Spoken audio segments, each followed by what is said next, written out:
जी दोस्तों, welcome to my YouTube channel. मैं आप लोग को बताया था लास्ट वीडियो में कि डीबी का बारे में, और नेक्स्ट जो बताने वाला था, जो टॉपिक है हमारा आज का, वो डीबी ड्रेसिंग। डीबी ड्रेसिंग हम लोग कैसे करता है। डीबी ड्रेसिंग पहले हम लोग करने के लिए क्या क्या सामान चाहिए। पहले तो हम लोग को जो हमारा डीबी होता है, एक तो अपार्टमेंट का अंदर होता है, सबका इंडिविजुअल सेपरेट डीबी होता है। बाकी हमारा इलेक्ट्रिकल रूम का अंदर भी होता है, जो हम लोग वो डीबी में वायर को हम लोग ड्रेसिंग किया जाता है। तो डीबी के अंदर जो वायर पहले से डाला हुआ था, हर जगह से हर पॉइंट से वायर आके डीबी का अंदर आ जाता है। वो डीबी का अंदर में ट्रंकिंग का साथ में या कंडक्ट का साथ में पाइप, जो पीवीसी कंडक्ट जीआई कंडक्ट होता है, उसका अंदर में केबल हमारा जो वायर है वो सीधा डीबी का अंदर आ जाता है। तो हम लोग का डीबी का अंदर ड्रेसिंग करने के लिए हम लोग को वायर का जो साइज होता है, पहले तो 1.5, जो हम लोग कंट्रोल के लिए कुछ कंट्रोल हम लोग को है, उसके लिए हम लोग कंट्रोल के लिए यूज करते हैं 1.5। लेकिन लाइटिंग के लिए हम लोग ज़्यादातर हम लोग को लाइटिंग और पावर का वायर आता है। जो लाइटिंग का केबल वायर होता है वो 2.5 का होता है। जो पावर के लिए यूज होता है वो 4 mm होता है। जो थोड़ा ज़्यादा पावर के लिए हम लोग यूज करेगा, जैसे वाटर हीटर हो गया, ओवन हो गया, या कुछ ज़्यादा हम लोग लोड है उसमें, हम लोग फ्रिज हो गया, तो इसके लिए हम लोग को 6 mm का वायर यूज करना पड़ता है। तो ये आ गया हमारा डीबी का अंदर का जो साइज़ का वायर है, उसका बारे में उसका डिटेल है कि यही यही साइज़ का वायर हमारा डीबी का अंदर आ जाता है। तो ड्रेसिंग करने के लिए हम लोग को क्या करेंगे, पहले तो हम लोग जैसे डीबी में हम लोग वायर डालता है, उसका अंदर हम लोग डीबी का जो किट ब्रेकर किट होता है वो हम लोग निकाल देता है पहले से। क्यों ब्रेकर किट नहीं निकालेगा तो डीबी का अंदर वायर हम लोग खींच नहीं सकता है, पुलिंग नहीं कर सकता है। तो जिस वजह से हम लोग को दिक्कत होता है, इसके लिए हम लोग डीबी का जो ब्रेकर किट्स है वो हम लोग निकाल देता है। तो जब हम लोग ब्रेकर किट्स निकाल देते हैं, डीबी हमारा ओनली इंक्लोजर, उसका जो बॉक्स है वही रह जाता है। उसका अंदर पहले हम लोग को क्या करेंगे, जो वायर आया होगा वो उसका सब एड्रेसिंग होया होगा, उसमें मास्किंग टेप या कुछ नंबरिंग उसमें होया होगा। उसको हम लोग पहले क्या करेंगे, हर सर्किट को अलग अलग कर देंगे। उसका बाद उसमें सीधा हम लोग फेरुल डाल देंगे, उसको लंबा डीबी का अंदर जितना, जैसे डीबी का अंदर से कितना वायर हमको रखना चाहिए डीबी ड्रेसिंग करने के लिए। वायर खींचने का टाइम बहुत लंबा वायर आ जाता है, तो इसको हम लोग पहले क्या करेंगे, सब सर्किट को अलग अलग करके उसका अंदर हम लोग उसका मार्किंग जो होगा, जो सर्किट का नंबर होगा, जैसे R10, R12, R15, जैसे ब्लू सर्किट होगा उसका B10, B6, या येलो सर्किट होगा येलो Y13, या जो भी है सबका RYB का हिसाब से फेरोल डाल के उसका ऊपर लिख हम लोग नंबर डाल के उसको हम लोग पहले मार्किंग कर देंगे। उसका बाद डीबी का हम लोग कितना चाहिए, कि डीबी जितना डीबी का अंदर हम लोग को वायर सिर्फ 1.5 मीटर से कम चाहिए, 1.5 मीटर से ज़्यादा हम लोग को वायर नहीं चाहिए। हम लोग चाहे तो 2 मीटर थोड़ा लंबा करके हम लोग काट के एक्स्ट्रा वायर हम लोग निकाल देंगे, तो हमको काम करने के लिए थोड़ा आसान हो जाएगा। उसका बाद हम लोग क्या करेंगे, हर सर्किट का हर वायर का साथ हम लोग फेरुल डालने का बाद नंबरिंग का, जैसे हम लोग को एक आ गया कि R1 का जो सर्किट है उसमें हम लोग को न्यूट्रल में भी R1 डालना पड़ेगा, एर्थ में भी R1 डालना पड़ेगा, और उसका फेज में भी R1 डालना पड़ेगा। क्यों, इसका फेज का न्यूट्रल, दूसरा न्यूट्रल तो पूरा ब्लैक होता है, कोई भी किसी का साथ मिक्स हो जाएगा, कोई भी किसी का साथ चला जाएगा। जब न्यूट्रल मिक्सिंग हो जाएगा तब हमारा डीबी चालू करने का टाइम हमारा ट्रिप हो जाएगा। तो इसके लिए हम लोग पहले से उसको फेरोल डाल के मार्किंग करा दिया जाएगा। सही है। तो मार्किंग करने के बाद हम लोग क्या करेंगे, एक कपड़ा, अच्छा से एक कपड़ा लेंगे, और कपड़ा से वायर को बहुत ज़ोर से हम लोग पकड़ के खींचेंगे, उसको सीधा करेंगे। कि जब सीधा वायर हो जाएगा हमारा ड्रेसिंग करने के लिए, हमारा वायर को अच्छा होगा, ज़्यादा मुड़ेगा नहीं, और वो थोड़ा फिनिशिंग दिखेगा, अच्छा दिखेगा। तो उसका बाद हम लोग केबल को सफाई करने का, कपड़ा का साथ खींच के उसको सीधा करना है। उसका बाद हम लोग क्या करना है, डीबी का अंदर जो वायर आया होगा उसका हम लोग दो पार्ट में रखेंगे। देखेंगे इस साइड में दो साइड उसका रहता है, जिस साइड का ब्रेकर एमसीबी जिस तरफ रहता है उसी तरफ से उसका वायर को हम लोग रख देंगे। जैसे हम लोग स्टार्टिंग होता है R1, B1, Y1, जैसे R1, Y1, B1, जैसे हमारा एमसीबी स्टार्ट होता है वही सब से हमारा वायर जो आया R1, Y1, B1 उसको अलग रखेंगे। जैसे इस तरफ साइड में राइट साइड में डीबी का आएगा हमारा R4, R5,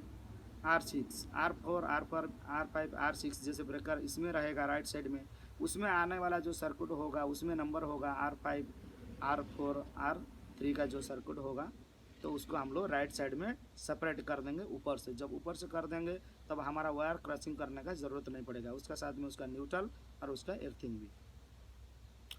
तो एर्थ तो हमारा डीबी का अंदर में जो कहीं कहीं डीबी में दोनों साइड भी एर्थ रहता है, एर्थ बार कहीं कहीं डीबी में एक ही साइड रहता है। जब एक ही साइड रहेंगे सब एर्थ को हम लोग फेरोल डालने के बाद एक ही साइड में टाई मार के, केबल टाई मार के उसको टाइट करके बांध के हम लोग एर्थिंग का बार का साइड उसको लटका देंगे।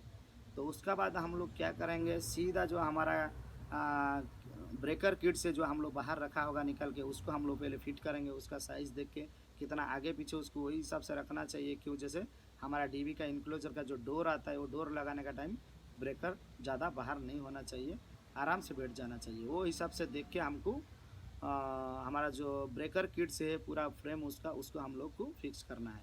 फ्रेम फिक्स करने के बाद हम लोग हमारा जो वायर है हम लोग शुरू करेंगे R1 से ले सीरियल वाइज हम लोग शुरू करेंगे। उसका फेज लेके उसका फेज MCB में लगाएंगे और उसका जो न्यूट्रल है उसका सेक्शन में जाके उसको लगाएंगे। और जो एर्थ है उसका सीरियल वाइज उस ऊपर से हम लगा के जाएंगे। तो हमारा नंबरिंग जो फाइनल डीबी हमारा ड्रेसिंग हो जाएगा, तब हमारा नंबर 1 2 3 4 5 6 से कंटिन्यू हम लोग सीरियल वाइज हम लोग को मिल जाएगा, देखने के लिए अच्छा रहेगा और फिनिशिंग रहेगा। जैसे डीबी का अंदर हम लोग ड्रेसिंग करेंगे तो ब्रेकर का पीछे हम लोग वायर को छुपा के रखेंगे और उसमें सीधा ऊपर से थोड़ा ऐसा मोड़ के उसको ब्रेकर का अंदर डाल के ब्रेकर में स्टार स्क्रू ड्राइवर में फुल टाइट अच्छा से करेंगे कि जैसे केबल लूज नहीं रहना चाहिए, कि हम लोग जब पावर चालू करेंगे तब हमारा उसमें स्पार्क नहीं होना चाहिए, उसमें ट्रिप नहीं होना चाहिए, हम लोग को बराबर टाइट करना पड़ता है। सही है। तो दूसरा बात जो है, हर मेन इम्पोर्टेंट है कि हर फेज का जो न्यूट्रल है उसी सेक्शन में जाना चाहिए, उसमें मिक्सिंग नहीं होना चाहिए, इधर उधर नहीं होना चाहिए गलती में भी, जिस वजह से हमको बाद में दोबारा उसको ढूंढना पड़ेगा, फिर उसको चेक करना पड़ेगा, उसमें फिर कंटिन्यूटी लेना पड़ेगा, टाइम वेस्ट होएगा और उसमें हमारा काम भी ख़राब हो जाएगा। तो ये बहुत इंपॉर्टेंट है कि एर्थ एक बार मिक्सिंग हो जाने पर कोई प्रॉब्लम नहीं, क्योंकि एर्थ सबका कॉमन होता है तो उसमें कोई दिक्कत नहीं होगा। लेकिन न्यूट्रल को बहुत ध्यान से हम लोग को करना चाहिए और उसमें बराबर फेरोल रखना चाहिए। फेरोल रखने का टाइम हम लोग थोड़ा मुन्ने में मास्किंग टेप मार देंगे या बेंड कर देंगे, कि जिस वजह से हम लोग वायर को जब सीधा करेंगे, क्लीन करेंगे कपड़ा में, तो वो फेरोल वहाँ से नहीं निकल जाना चाहिए। तो ये सब ध्यान रखना चाहिए। और उसका बाद हम लोग सीधा डीबी शेड्यूल पकड़ेंगे। डीबी शेड्यूल का हिसाब से कौन सा सर्किट सब सर्किट में हम लोग मार्किंग कर दिया है, वो सर्किट का हिसाब से कौन सा ब्रेकर में कौन सा सर्किट जाएगा, वो हिसाब से हम लोग शेड्यूल देख के उसको ड्रेसिंग कर देंगे। डीबी पूरा ड्रेसिंग होने के बाद हम लोग उसका जो डोर है, उसका कवर है, उसको हम लोग बंद कर देंगे। तो यही रहा हमारा डीबी ड्रेसिंग का जो प्रोसेस है। पहले हम लोग को क्या करेंगे, डीबी ड्रेसिंग करने के लिए जाएंगे तो हम लोग को पहले डीबी का शेड्यूल लेना है और डीबी का जो फेरुल है नंबरिंग A to Z तक हम लोग को नंबरिंग लेटर लेना चाहिए। क्यों, कोई भी हम लोग को कुछ भी हम लोग को लगा सकता है। हम लोग को नॉर्मल तो जो हम लोग यूज करता है RYB ये लेना चाहिए, थोड़ा ज़्यादा लेना चाहिए जितना हिसाब से हम लोग को डीबी में हम लोग को फेरुल डालना है। उसके बाद न्यूट्रल लेना चाहिए, एर्थ भी लेना चाहिए, मतलब E और N भी लेना चाहिए। और नंबरिंग जो है हम लोग को डीबी में, जैसे हम लोग को कितना सर्किट आ रहा है, जैसे हम लोग को 20 सर्किट आ रहा है या हम लोग को 40 सर्किट आ रहा है, तो A to 40 1 to 40 मतलब 1 से 40 तक हम लोग को नंबरिंग लेना चाहिए, 0 से लेकर। तो 0 भी हम लोग को लेना चाहिए। क्यों, हम लोग जैसे 10 लिखेगा 10 सर्किट B10, तो भी हम लोग को उसमें 0 का उपयोग पड़ता है।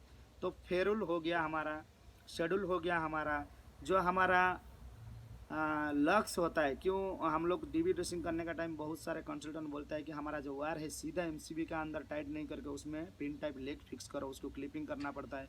तो उसके लिए हम लोग को पिन टाइप लेग, जैसे 4 mm का आता है, 2.5 का भी आता है, जो साइज़ का वायर है वही साइज़ का हिसाब से लग आएगा। तो उसको लग्स को हम लोग क्लिपिंग करता है, उसके लिए क्लिपिंग टूल्स भी चाहिए। तो नॉर्मली टूल्स का ऊपर जो चाहिए वो हम लोग को clipping tools, star screw driver, minus screw driver और स्पैनर सेट चाहिए, जो हमारा नट बोल्ट को हम टाइट करेंगे। सही है। तो यही सब हमारा जो टूल्स है, और वायर कटर चाहिए जो हम लोग को डीबी ड्रेसिंग के लिए काम पे उपयोग पड़ सकता है। बाकी हम लोग को केबल टाई, जो छोटा टाई भी चाहिए, जो ब्लैक टाई होता है, ब्लैक कलर का टाई ज़्यादा अच्छा रहता है। तो केबल टाई और उसका साथ हमारा जो फेरुल है वो फेरुल भी हम लोग लेना चाहिए। तो यही थोड़ा सामान लेके, जितना उसमें रिक्वायर है डीबी का अंदर जो ज़रूरत है उतना सामान लेके हम लोग एक डीबी को आराम से, एक डीबी अच्छा से हम लोग ड्रेसिंग कर सकता है। तो इसका बाद जो भी आप लोग को डाउट है, आप लोग को मैं जब ड्यूटी का ऊपर रहूँगा, ड्यूटी जाऊँगा, जब जो काम हम लोग होएगा वो काम का मैं लाइव वीडियो बनाऊँगा कैसे हम लोग कर रहे हैं, उसका बाद हम अपलोड करेंगे। आप लोग को वीडियो को देख के भी, और जैसे मैं अभी बता दिया नॉर्मली जनरली आप लोग को थोड़ा नॉलेज आने के लिए, बाद में मैं प्रैक्टिकल जो डीबी हम लोग साइट के ऊपर में काम करता है उसका वीडियो बना के मैं अपलोड करूँगा। तब तक के लिए सबको अच्छा गुड बाय, अच्छा रहे।